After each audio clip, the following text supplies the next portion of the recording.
Hello, I'm back. This is Embrace Your Weird. So, the topic of today is death. Death is something that I've had the privilege to witness, to come close to.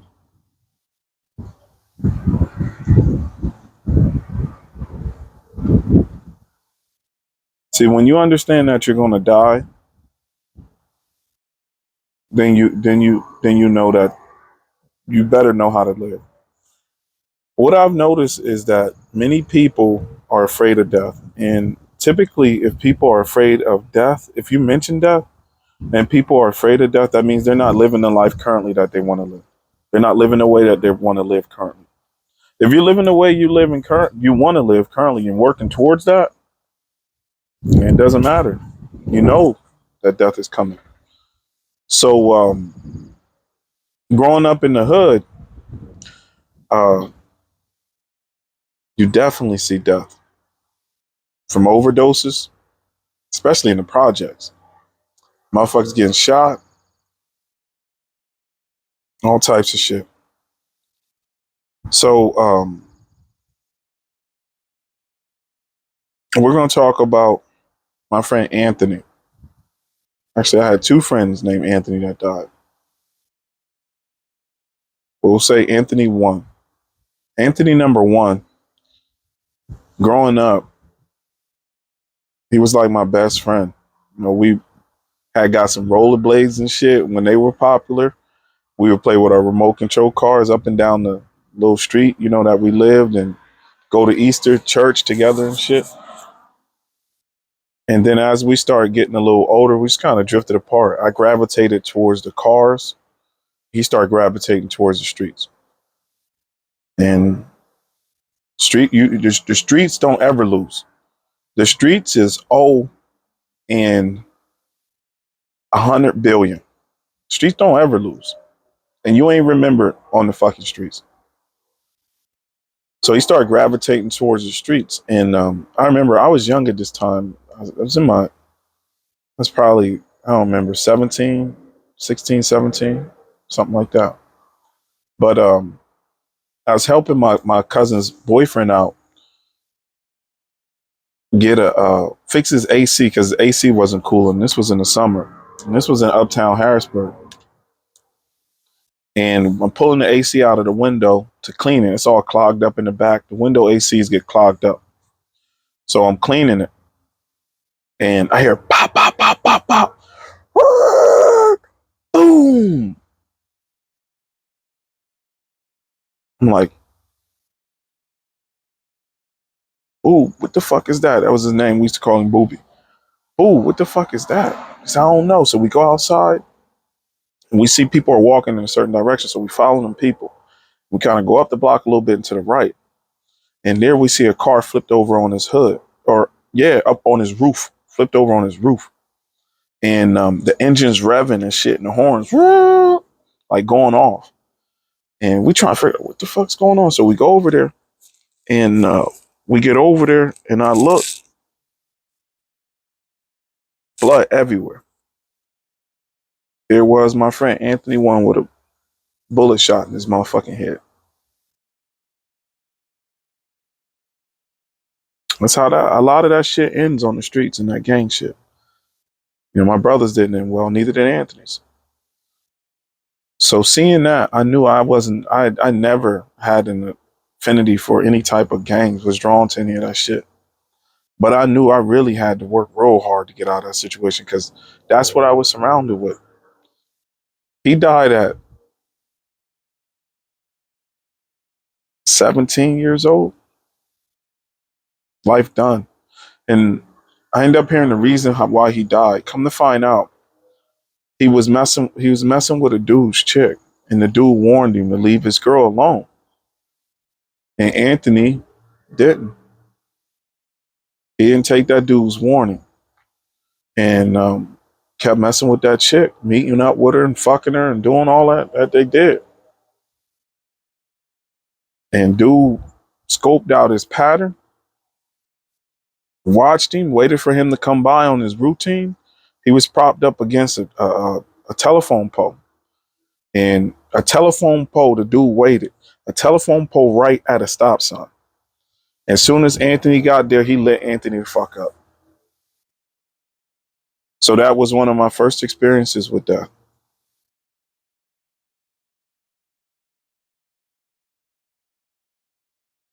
Another one was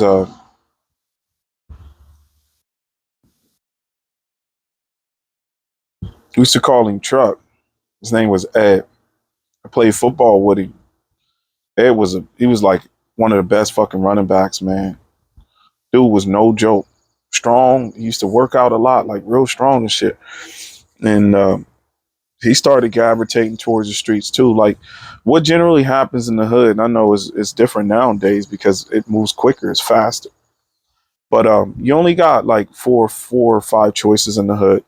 It's either rap, entertain, be an athlete, be a drug dealer, or join a gang.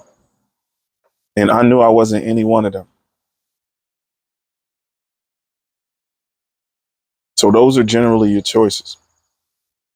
But Truck, he was a hell of a football player, and he ended up gravitating towards the gang. And one day we was getting off of the bus, and I was walking home, and him and Truck and another dude had some beef. I don't know, most likely over a girl. It's generally over a girl or some money or something, but I'm sure it was over a girl. Actually, I'm almost positive it was over a girl. And they end up getting into a fight, tussling and fighting. Dude pulled out a gun, blew his motherfucking brains out. I don't know if you ever smelled fresh blood like that or seen brain matter splattered on the fucking wall. It's not a pretty sight. It's not pretty. Brain and bone fragments, and to hear the noises that we make when we die like that, like that's, you'll never forget that smell, sound, and sight. And I know that some people work for, EMS and hospitals, nurses, doctors, and morticians, all type of. So y'all used to that stuff. I wasn't, especially not young like that. It's a little windy, so if it's messing with the sound, try to bear with me. I'm not perfect. I'm giving you what I got as as it is, just trying to help y'all out as I help myself, because this is as I've gotten older and I understand this is therapy talking about this. Binding it up, it messed me up. We'll get into more of that on mental health. Now, my personal experience on that.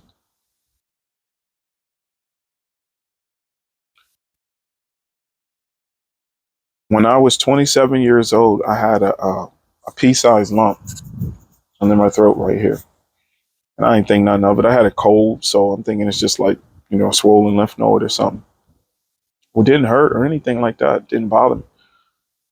But it was there for a little while. And I mentioned it to my wife, and she's like, go get a check. And it didn't go down. Like at times it would go down a little bit. Then it would get a little bit bigger. And I'm like, nah, it ain't nothing. Like any other guy, it's like, if I don't touch it, feel it.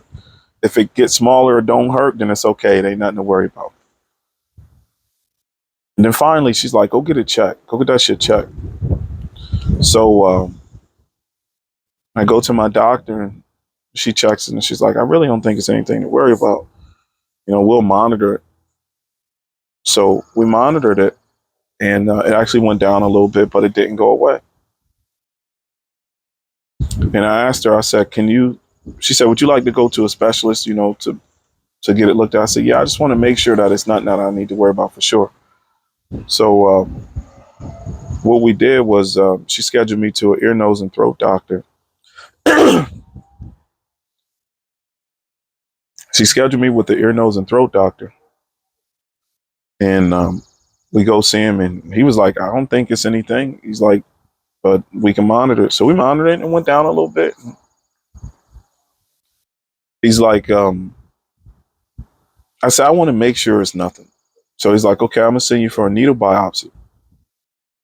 And he sent me for a needle biopsy, and that's where they like use like some type of X-ray, and they take these needle, and this needle's like jabs in and out of you a bunch of times, and each time it's jabbing in and out of the growth or whatever. It's taking little samples of it, and they end up taking some samples, and it came back probable but inconclusive of cancer. Yeah, cancer. 27 years old, strong as a motherfucker, healthy, never had no issues like that. Me getting cancer? Probable, but we weren't sure. Said to make sure, we actually got to cut it out and send it for a biopsy. So we go, and this was months later, cut it out, and end up sending it for a biopsy. It came back. My wife and I, we went to, again, if you can't hear me that well, it's because it's very windy out here. Just bear with me. I'm giving you all I can give you with what I have. I'm human too. Um, as I've said, though, so we go to the appointment, and it was delayed a couple times, and I was a nervous wreck going in there, cold sweating like a motherfucker, shaking and stuff. But I understood, that it was going to be what it was going to be. But I'm like 27, I can possibly have cancer. It's just crazy. So we go back there, and I kind of hear him talking in the back, and we knew at that time that it was, because it took them a long time to come out. And then when he came out, the doctor, he mentioned to me what it was, and I remember lost my sight and lost my ears. It was just like I was just in my head looking at his mouth move and watching my wife cry. I couldn't hear him, but I knew what was. I didn't. I just was like, "Holy fuck!"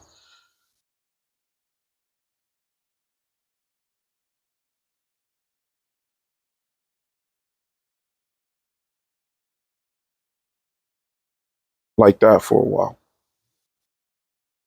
So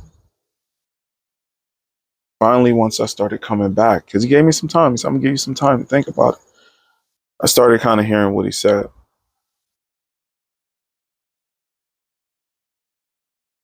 I was diagnosed with nodular predominant lymphocyte Hodgkin's lymphoma, which is a form of Hodgkin's lymphoma that loves young black men. I forget the ages, but I'm gonna shoot off the top of my head. You can look it up for yourself. I think it was in between our mid to late 20s or teens to 20s or something like that. And old white men in their 60s or 70s and 80s. And it was rare, a rare form of cancer. So I did a lot of reflecting when I was diagnosed. I end up, me and my doctors, we end up deciding to go through low dose radiation over a long period of time. I think it was like 50 something doses. I would go 5 days a week, and I would go on my lunch from work to get treated.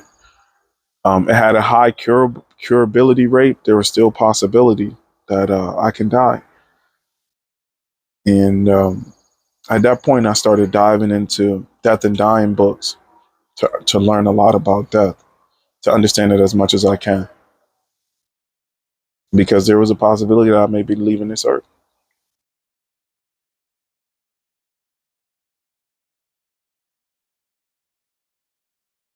I met a guy. I met many people while I was getting my treatments that imparted a lot of life lessons on me. I'm going to leave you with this one from Brian. Brian was a basketball player, college basketball player. He was in his 50s, white guy, mid to late 50s. He was actually played basketball in college. Cool guy. You can always tell like athletes, they walk with a certain gait. He was tall too, taller than me.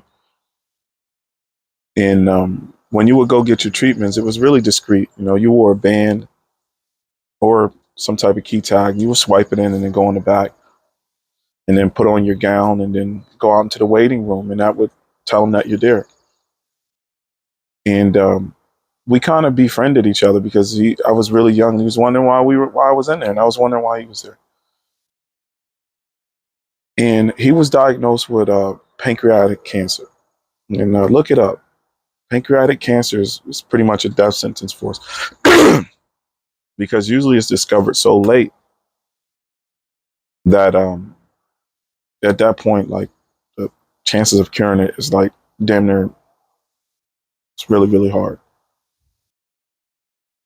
I actually know a survivor. I met a guy, his dad survived. We'll get into that later, but we're gonna finish talking about Brian. This was when he was probably like in his late stages of the cancer, and he was getting radiation for a long time, and I seen him get progressively weaker and weaker. And this was when he was like really weak. He had bounced back and felt a little better. But I go and I swipe in and I sit down and he comes in, and at this time he had to get somebody to help him back there. And we sitting down and talking. I can just feel his vibe, and he was smiling and he just had he was positive. And I said, "How was your weekend?" And he said, "It was great." He said, "Lee, it was great." I said, "What was great about it?" He said, "I was able to um, play with my grandkids." He said, "I was able to go outside in my yard, feel the sun on my back, and pull some dandelions out of my grass." And I said to myself, "You young motherfucker,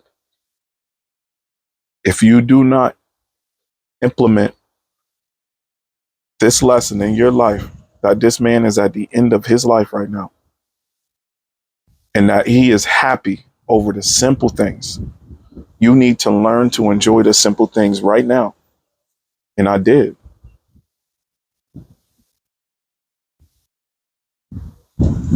as I do now.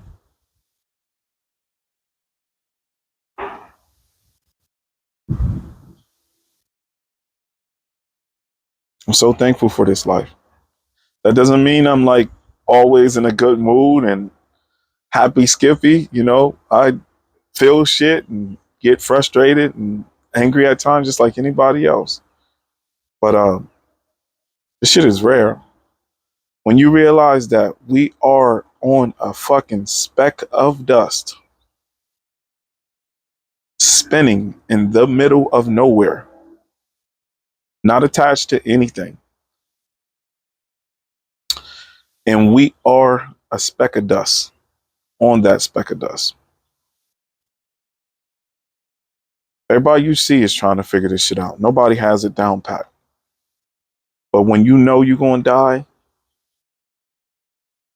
or you get close to it, or your life is almost taken away from you and you can learn, then you really, really understand how special it is. So that's where my grateful and positive attitude comes from, is pain. My upbringing, being close to death, and I got many, many more stories I'll share with you over the time. But I'm here to help like-minded people, to teach them these lessons I've learned in these books. I'm going to put them in a video format and I'm going to read to you. Because see, this is embrace your weird. Embrace that weird self, who you are on the inside, that makes you a person. Your inner self, that weird shit you like to do, the poems you like to write, the paintings, them sculptures, That's what's gonna make you happy getting through this life. We'll get in happiness. We'll talk about happiness because see, happiness is earned. You got to get out here and do some hard shit. Happiness is keeping the promises you make to yourself. Happiness is expectations minus reality equal happiness. What you expect versus what you get. So what you expect out of life versus what you get out of life. And that's on a daily basis. You got to earn it every day, just like confidence. You got to earn that shit by doing hard shit, taking risks, and proving to yourself that you can do it.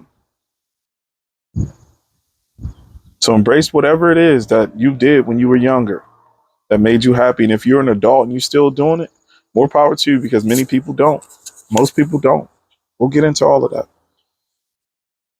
This is Embrace Your Weird.